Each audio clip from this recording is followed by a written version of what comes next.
It's funny because there's a lot of these, the bikers are right where they're like, they're not the hardcore, like, you know, Hell's Angels that you might picture like from the movies or whatever. They're like, a lot of them are actually kind of nerds. Hi, my name is Ramón Pérez. I'm currently working on a Thor annual.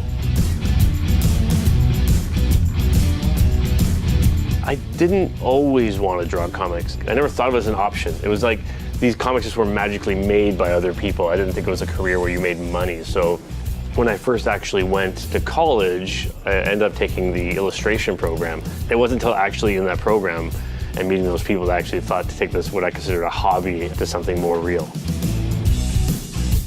So growing up, my parents were fairly blue collar. My dad was a mechanic, my mother was a nurse. A lot of Sunday afternoons, I was there helping my dad as a young kid, whether it be just passing him tools, watching him kind of teaching me a little bit here and there.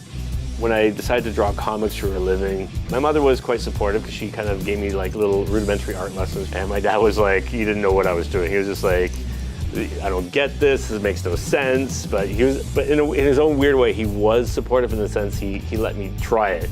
But his warning was like, if you try and fail, I'm not here to help you afterward. For this page being a splash page is usually just like a dynamic page that takes up the full, either a double or a single page in a comic book. Jason Aaron wrote something simple like, you know, Minotaur transforming, Malekith in the foreground with like all these other gods kind of just going at them and he's just tossing them around. Basically when I'm working on a comic, whether it's digital or traditional, because I kind of jump between the both, what I'll do is I'll give the script a once through and start laying it out in thumbnails, just to block in the panels and the characters and how they're posed and their interactions, all the minutia. I'll then take those thumbnails and do another digital layer above the roughs I've done. Once that layer or that stage is done, I'll just start inking. I still don't think my parents quite understand what I do 100%. Like I'll hand them a comic, I'll be like, yeah, I made this. And they're like, oh, you made this? And they're like, you fit. I mean, no, I didn't staple it and print it. Like, you know, I drew the pictures. My dad and I are like oil and vinegar. We're very different. So like now my dad's retired and doesn't work on automobiles anymore, but I used to motocross when I was a kid because I lived in the country. So when I moved into my new neighborhood, I picked up an older bike.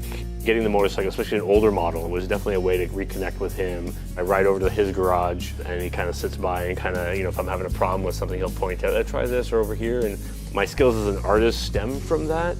That's carried me forward, like that creative thinking, which is something that came from helping him, was just applied in a different manner. So I think over the years, like, as much as he's kind of rubbed off on me and like the, you know, problem solving and that sort of thing, I kind of also rubbed off on him and, you know, him chilling out a little bit, accepting the different, you know, possibilities of what a career can be.